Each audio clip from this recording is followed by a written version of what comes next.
You need to understand what resistance is. Resisting arrest. In other words, refusal to submit to arrest. If you want to look up the law in Arkansas, it's Arkansas Code 5-54-103. You can do your research, go look up the statute. Resistance, you can have passive. You can also have aggressive. Passive resistance can be just like verbal. It can also be somebody that just won't give you their hands, but they don't put up what we would define as a fight. You have your more aggressive people that will resist arrest, and they will throw strikes, they will throw kicks, and they will produce weapons. So there's two types of resistance that you have. There are two levels. And this is where the non-compliance comes in, and this is where you're going to see the law enforcement officers step up their use of force in order to effect an arrest.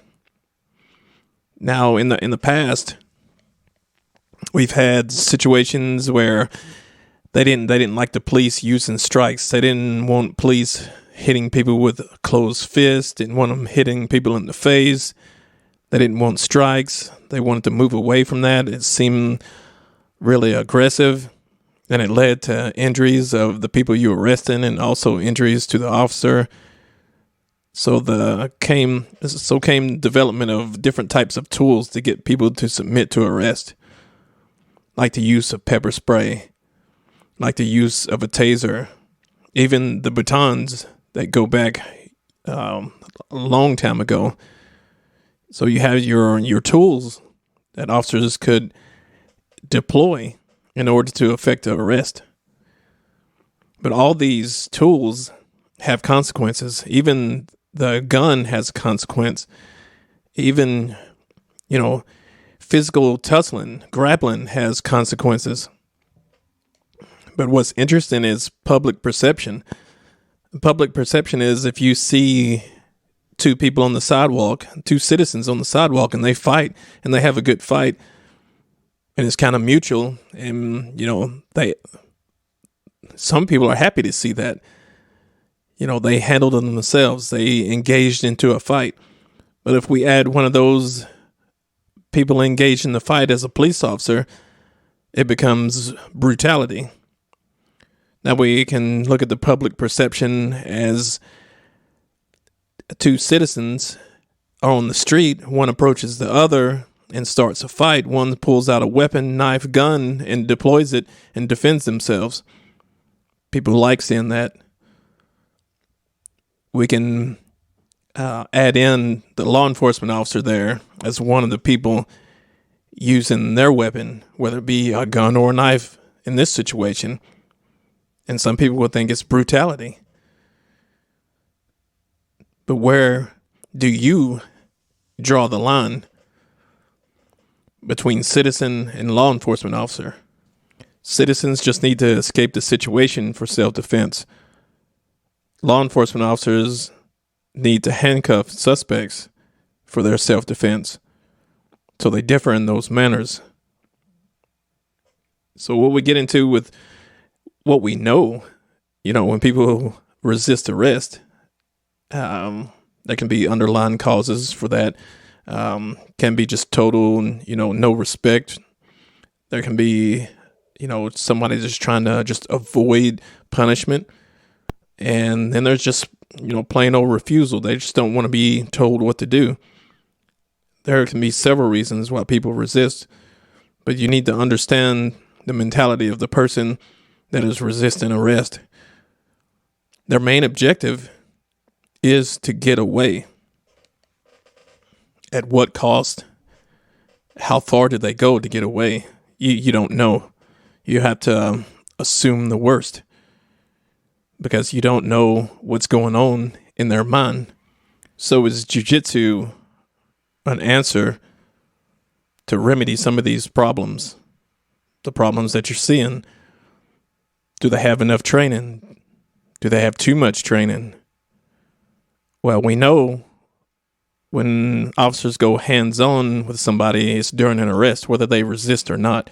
Somebody has handcuffs on or you're putting handcuffs on somebody, you need to have some type of knowledge of how the body works, how to keep yourself safe, where to put your hands, where not to put your hands, just as well as keeping the suspect safe.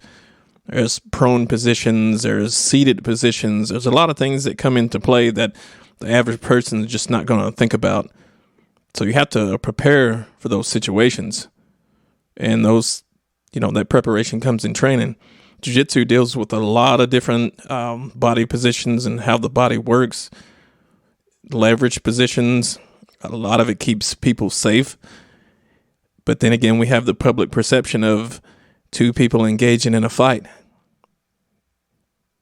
Visually, it may not look good for the officer to be grappling around with somebody, either pinning them face down or on their back and rolling them over and using different types of leverage positions, because in the public perception, it looks like a fight and you're trying to hurt the person, when in reality, Jiu-Jitsu is the gentle way.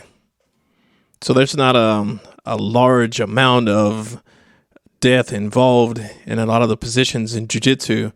It's a lot more control, but that raises the question of, is it abused? Is the Jiu-Jitsu abused, or is it used in the right way? And that's one of the videos that I saw from Henry Gracie put out. He's asking the question of if law enforcement officers are going to learn Jiu-Jitsu, people are afraid that they'll abuse it. But there can be 2 or 3 sides to that argument. I'm not going to go into the sides of the argument, because I'm doing a little short podcast on this. But you have to understand that when you bring an officer in and you give them training, you give them more solutions to a problem. We don't want officers just having a hammer and seeing everybody as the nail. If they have the proficiency of jiu-jitsu to utilize, it's going to keep the suspect safe. It's going to keep them safe. Or let me say, it's going to keep them safer, and they won't have to elevate to a level of lethal force. So if you have somebody that is abusing jiu-jitsu and they're on the street, they're more accountable, especially when they're trained on that. They're training firearms, tasers, batons, some hand-to-hand. Along with that training becomes responsibility, accountability, and knowledge. A person that obtains that knowledge should be proficient in using that knowledge.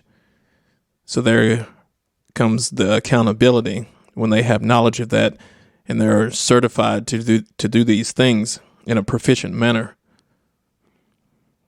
And if you're talking about them abusing it, they already have tools that they can use to abuse that. They already have, just growing up, you have a knowledge of how to fight if they're going to abuse somebody. So it's not a tool that you're going to get for somebody to have more knowledge and use it abusively. If it is, there's more accountability, and prosecutions will be much simpler. It will be more evident to produce if it comes to abuse. But then we have the training side of it. If we, make it a reformed where they train jiu-jitsu, are they going to be proficient in it? Are they going to keep training? Because it's not something that you can just do once every 6 months and have a proficiency at. It's oftentimes you see even citizens, instead of just law enforcement officers, go out to the range, you stand there and shoot. It's a lot of fun. You spend a lot of money, putting rounds down range. But does it take any physical effort? Are you running and gunning? No, most times it's just stand there and shoot. But something like jiu-jitsu that saves people's lives, keeps people safe, it takes effort to do that. It takes physical effort to do that, to walk into your training area, walk into a gym to wrestle with people, you have to be physically, you have to be in good shape. And it's going to put you in a better mental state just as well. But that takes work. Is it something that you're ready to endure? Is it something that you're ready to take on when you actually have to put work into being successful in your job? Something that you took an oath to do. Would you spend the extra time to do it? I already know that there's a lot of people that wouldn't want to spend the extra time to do it. And I've spent the extra time to do it. I got close friends that spend a lot of extra time to do it. But I've also sent out invitations to I don't know how many people, even special training sessions, and to over dozens of officers. And when it comes time to the training session, a couple show up. And it's usually the couple that's serious about doing it. And if you're an officer that I know, you've probably already been invited. But if you're an officer and you're just listening, sounds like I'm bashing you a little bit. Maybe not bashing, maybe more of encouragement, because I know the benefits. But you can't just sit on your hands about something like that, because you're not just talking about keeping yourself out of a lawsuit. You're talking about keeping yourself safe. You're talking about keeping your family safe. You're talking about keeping your colleagues safe, suspects safe. And last on the list, you can add avoiding lawsuits, prosecutions. So it's been my little spiel. It's something that, I've written letters on, written emails about, is you need to have some type of training in Jiu Jitsu. The reason I say Jiu Jitsu because it encompasses a lot of different styles of art together. And that's a whole nother podcast on its own. You're going to see how to control people on the feet and how to control people on the ground. And for the casual viewer, it's just not something where you learn how to choke people. If you want to know more about jiu-jitsu, come find me and we can set up a training session.